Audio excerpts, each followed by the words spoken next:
بسم الله الرحمن الرحیم. قدرمندو لیدونکو اوریدونکو او ګرانو هیوادوالو سلامونه او احترامات مې ومنئ. نن 4 د جنوري کال 2025 چې د یک شنبې ورځ سره سمون خوري ستاسو خدمت کې حاضر یم. نن نړیوال موضوعات، سیمه ییز موضوعات او جهادي راپورونو سره ستاسو چوپړ کې یم. نړیوال موضوعاتو کې څرنګه چې تاسو معلومه ده ټول نړۍ د وینزویلا باندې د امریکای برید سره په حساب یو رقم شوک لیدلی دی، لپاره دی چې داسې حملې د دنیا قوانین ماتوي، اصول ماتوي او دا ښکاره کوي چې په دنیا کې قانون وجود نه لري. زور چې دی قانون دی او قانون دا په حساب کوم ارزښت نه لري. دوی ته دوی چې څه غواړي هغه کوي. دغه کوم برید چې اوس په وینزویلا شوی دی دا د ټولو قوانینو نورمونو خلاف دی. دغه خپله د ملګرو ملتونو چې کوم مسوده دا چارټر دی د په هیڅ ځای کې داسې کوم ماده نشته چې دې ته د اجازه ورکړي چې دا په نړیوال، ځکه چې نړیوال دویم نړیوال جنګ نه پس چې دغه جوړ شو ملګرو ملتونو سازمان د یو هدف دا چې یو ملک به په بل ملک حمله نه کوي، امنیت د نړۍ به نه خرابېږي، او که فرضاً یو ملک د بل ملک نه ورته خطرې شورای امنیت ته به راځي، هلته به خبره پې کېږي، بیا د خپل د دفاع لپاره کېدای شي یا یوازې یا ډله ییزه توګه ورباندې لاړ شي، چې دا د هغه ثابته کړي چې دا داسې کوم فردي ذاتي مسله نه ده. خلاصه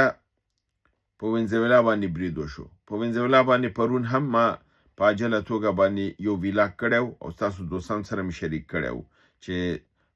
اعلان وشو چې مادورو او دغه ښځه ونیول شول او دوی د ویوړل. په هغه وخت کې دا خبر راغلی چې د پوځ کسانو مدد کړی دی او په مقابل کې وزیر دفاع اعلان د جنگ کړی دی. اوس تازه ناتایید شوي خبرونه دا کوي چې وزیر دفاع هم وژل شوی دی، وزیر داخله هم وژل شوی دی. په دې رقم ته ویل کېږي چې مادورو هم خپل د قصر نه د ریاست جمهوري قصر کې نه دی نیول شوی، بلکې دی خپل د قصر نه وتی و، پس له هغې نه چې بمبار جوړ شوی هغې نه دی وتی و او یو میدان هوایي ته تللی و چې هغه د نظامي دغې اډه وه او دی غوښته چې د هغې نه جنګ قومنده ورکړي چې په هماغه نظامي اډه کې ویل کېږي دا نیول کېږي او امریکایانو ته سپارل کېږي. یعنې خیانت د خپل د خاورې دننه نه خپل پوځیان یې ورسره کوي او په حساب سره دا ژوندی د دلتا فورس ته یعنې خاصه قوه د کماندو د امریکې چې ده چې په خاصو ځایونو کې استفاده کوي، لکه په ایران کې 1980 کې په ابټاباد کې د اسامه په خلاف دا رقم د دې کماندو نه استفاده کوي. دا هغه کماندو ده. ویل کېږي چې کله برید وشو مهمو ځایونو باندې بمبارد شوی دی، نظامی سیستمونه مفلوت شوي دي، د هوایي دفاع سیستم مفلوت شوی دی، ځکه چې د دې هېڅ تیاره نه ده. هلیکوپترو کې دا راغلي، ډلټا فورس خو په هلیکوپترو کې راغلي، ځکه چې هلیکوپتر نه ډیسانټ کېږي یعنې کوزیږي، نو د ده لپاره هېڅ په هغې باندې وار نه دی شوی، عکس العمل نه دی ښکاره شوی. همدارنګې چې د دې پوځ په ځمکه باندې ورننوتی دی، هلته هم کوم عکس العمل سره نه دی مخ شوي. ویل کېږي چې مادورو د خاورې نه ایستل شوی دی، خدای نه دی ویلی شو دا چیرته دی، دا ویل کېږي دا به امریکې ته وړل کېږي، خو فعلا کوم ځای کې دی ګمان اغلب دا دی چې هغه لویه کښتۍ چې د امریکې جنګي ده هلته به ساتلی اوسي. زه خپله دا فکر کوم چې امریکې قوانین چې دي ډېر سخت دي، نو هلته کېدی شي دغه د بل مملکت رئیس جمهور نیول او هلته انتقالول قانون د امریکې قوانینو خلاف وي، نړیوالو قوانین خلاف چې د امریکې قوانینو خلاف وي. دا بالکل هغه سیستم کې داسې دی چې د نړیوال قوانین چې دي دا د امریکې د قانون سره کمپیټیبل دي، یعنې ورسره تساوي کړي دي. چې کوم قانون د نړیوال قانون دی هغه د امریکا قانون دی، کوم چې امریکا قانون دی هغه نړیوال قانون سره دی برابر کړی دی. د ده لپاره هر هغه عمل چې نړیوال قانون کې خلاف کېږي، امریکا وایي دا زما د نظام او زما د قانون خلاف شوی دی. بالکل دی داسې یو دغه کړی دی، سیستم یې جوړ کړی دی. نو په دې اساس سره نړیوال قانون کې خو دا جرم دی چې ته په یو بل مملکت باندې ځې بیا د غیر جمهور نیسې، نو دا کېدی شي چې سټیټ کرایم یعنی دولتي جرم او کې راشي او کډناپینګ یعنی اختطاف کې راشي چې د ایتالي بای فورس هغه د خپل ملک نه اخیستی دی ایستی دی تختول شوی دی نو دغه شي دا ډېره لویه قضیه دی نه جوړېږي زه فکر همدې لپاره دوی دا اوس یو څه موده لکه چې بیرون ساتي او هماغې ځینې یو کوم بل ملک ته لکه دا ګوانټانامو دوی ولې بیرون جوړه کړې وه لپاره دی چې د نړیوالو قوانینو نه ځان بچ کړي او د خپل د مملکت د قوانینو نه ځان بچ کړي ځکه دوی ډېر خلک بېګناه وړي جرم معلوم نه و خلک یې وړي نو په هغې اساس چې تا تر څو یو تا ته جرم معلوم نه وي او نفر دې په سند ونه لري او تا هغه بندي کړی دا خلاف د قانون دی نو دی امریکې ته هغه نه شو وړلی ګوانټانامو کې هلته دا کړ نو دې ته هم کېدای شي یو بله لاره پیدا کړي او دوی دا سړی هلته وساتي بیا پس له هغې نه به ورته یو لاره جوړوي یو جرم به ورته جوړوي بیا هغه جرم به قانوني کوي په امریکا کې بیا به انتقالوي او یا دا دی چې دوی منځ کې داسې جوړه شوي چې دا یې د دې ځینه وباسي به هماغې ځینه به ورته لاره ورکوي چې کوم خوا ته وځي به دننه خاوره کې به دوی نظام بدلوي خپل کس به کېنوي او امریکان به یې دې خو باور نه مطمئنه کېږي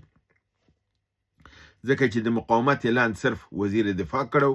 اوس ناتایج شوي خبرونه دا و چې وزیر دفاع هم وژل شوی دی که هغه وژل شوی خو بیا مقاومت په مقابل کې نه کېږي اوس هم چې څومره دوی راغلي دي هلیکوپټر یې راغلي دي هلته ډیسانټ شوي دي عملیات یې کړی دا کړی مقاومت سره نه دي مخ شوي بل خبر دا دی چې د ایران سرحدي قواو دا ادعا کړې ده چې دوی یوه ډله چې ترهګري ډله وه او کافي اسلحې او مهماتو سره مجهز وو په سیستان بلوچستان ته په اوښتلو کې دی نه دي ویلي کوم مملکت خو تاسو معلومه ده سیستان او بلوچستان سره یو مملکت سرحد لري او هغه دی پاکستان نو ښکاره خبر ده چې دا کسان به د پاکستان نه وراوښتل چې دی وایي چې د هغې د داخلېدلو ایران ته مخه هم نیولې ده او بیا چې دا کسان په حساب ټیټو پرک شوي دي او تښتېدلي دي د دوی نه کافي اسلحه د ایران قواو ته لاسته ورغلې ده چې دا په خپله ثابتوي چې دغه ډلې یو ځای ته ټرینینګ کېږي د اسلحې ورته ورکول کېږي مصارف ورکول کېږي ایران ته ورداخلېږي تر څو ایران بې ثباته کړي او دا په سیستان او بلوچستان ولایت کې دا کار شوی سیستان او بلوچستان د پاکستان سره هم سرحده دی نو ښکاره خبر ده چې دغه جنایت به پاکستان کړی اسرائیل یو ځلې بیا په د سویلي سوریې باندې برید کړی دی هلته بمباردمان کړی په دوو سرحدي سیمو کې قنطیریا او دورا سیمه کې دی بمباردمان کړی دی او بیا ښکته قوا هم دغه شوي دي خلک یې وژلي دي او ډېر ورانه یې کړی دی چې دا خپله ښیي چې اسرائیل د سوریه کې هېڅ نوع نظامي پایګاه نظامي سیستم دا نه غواړي دا دولت غواړي چې تضعیفه وسي تر څو چې آینده کې دوی د تجزیه ننوکدلو پروګرام لري هغې لپاره دا آماده وسي یو اسرائیلي اخبار دا ادعا کړې ده چې اسرائیل جنگ لپاره د ایران په مقابل کې آمادګي نه لري او د ډېر میزایلونو او دفاعي هوایي د موادو د کمبودي سره مخ دی هغه د دې نه دي تکمیل شوي وایي چې د 12 ورځې جنگ چې د اسرائیل وکړ په دې کې اسرائیل نهایتا ناتوانه شوی دی خو بیا هم د ایران په مقابل کې جنگ لپاره ځان آماده ګڼي هر څومره چې اسرائیل ضعیف هم وسي بیا هم دا امکانات شته چې پر ایران باندې برید وکړي نو دا خپله یو اسرائیلي اخبار دا موضوع لیکي دا وړوکې موضوع نه د غټه موضوع ده چې دی وایي چې اسرائیل یعنی هغه توانایي د ایران مقابل کې نه لري چې باید درلودلی خو بیا باوجود د دې جنګ ته ځي نو د یو دلیل کېدی شي چې ولې دی جنګ ته ځي لپاره چې امریکا دخیله کړي او د امریکې اسلحه او دا راشي او دا د هغې نه استفاده وکړي بل خبر دا دی چې پرون هم تاسو ویلو چې پاکستان په وزیر دفاع باندې برید شوی نن د ځینو زیاتو رسنیو نه دا خبر تایید شوی دی چې د پاکستان وزیر دفاع واقعا زخمی دی او شدید زخمی دی ټپي شوی دی او 10 تنه نږدې ملګري چې عالی رتبه مقامات دی مرکزی حکومت دی هغه هم وژل شوي دي او په دې رقم دی دغه ډرون تیارو دی ته غټه صدمه رسولې ده په خیبر پختونخوا کې همدارنګې درنې حملې شوي دي او بېشماره متعدد شوي دي. په دې کې هم دولتي افسران او لوی شخصیتونه وژل شوي دي. همدارنګې په 2 د جنوري کال 2016 کې کامل په خیبر پختونخوا کې څو عملیات شوي دي، هغه 4 دي. په خیبر کې 3 او په وزیرستان جنوبي کې 1. د خیبر ولایت د باړې ولسوالۍ اکاخیل په میرخیل میره کې اکاخیل په 2 جلاو سنایپري بریدونو کې 2 عسکر وژل شوي دي. تیرا شلوبر په پړک بنگله پوسټ باندې د جی ال برید کې مالی او ځاني تلفات راوښتي دي. او د وزیرستان جنوبي ولایت سوریکا ولسوالۍ د سوري مورچې باندې لیزري برید کې 1 عسکر وژل شوی دی، یو امنیتي کامره ویجاړه کړلی شوې ده. نامعلوم افراد په باجوړ کې 4 پولیس یو نامعلوم مقام خواته بولی دي چې دا تر اوسه نه دي معلوم شوي چې دا څوک او دا پولیس چیرته ویوړل.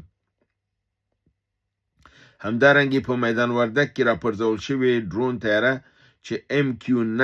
ریپر نوم لري، دا امریکایي طیاره ده. پرون هم ما تاسو خپل په برنامه کې ویلو چې دا ډرون چې دی دا قیمتي ډرون دی، ځکه په 245 میلیونه وی قیمت لري. او دا ما تاسو ویلو چې یا دا د پاکستان ده او یا دا د امریکې ده. نو اوس ویل کېږي دا د امریکې ده او د پاکستان نه الوتې وه، د پاکستان نه الوتې ده او راغلی و افغانستان کې په حساب فضایي سروې او دا یې کوله د امنیتي مسله. او د دې ته د زلمي خلیلزاد هم یو اشاره وه چې دا تیاري چې راځي دا امنیتي سار لپاره راځي چې امریکا خپل د دغې لپاره دلته سار کوي او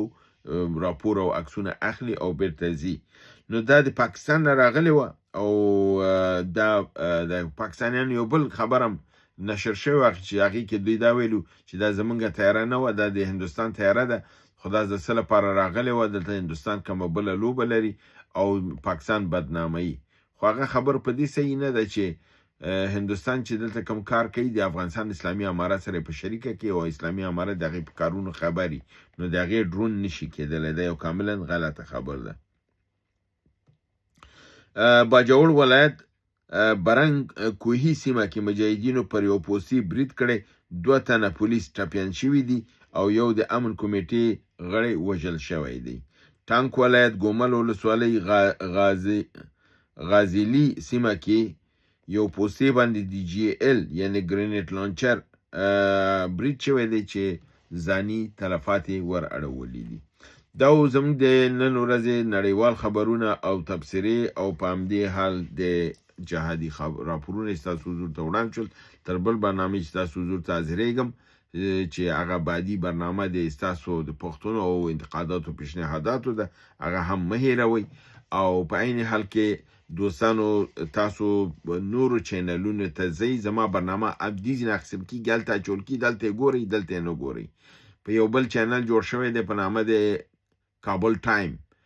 او نه پوهېږم چې دا چا چینل دی، خو ټول زما کلیپونه د دې نه اخلي، هلته یې اچوي او دوستان ټول هلته تللي دي. دلته زما خپل برنامه دلته نه ګوري، هلته یې ګوري. وروره خپل چینل ولې پرېږدئ؟ دلته ګورئ، په بل ځای کې مه ګورئ. او هغه چینلونه چې جعلي جوړېږي هغه انشاءالله د بندېدلو بندوبست به ډېر زر وشي. نو په همدې هیله چې زه به دوباره ستاسو حضور ته حاضرېږم د نوې برنامې سره، ستاسو پوښتنو او ځوابونو سره. تاسو په لوی پروردګار سپارم. وما علینا الا البلاغ.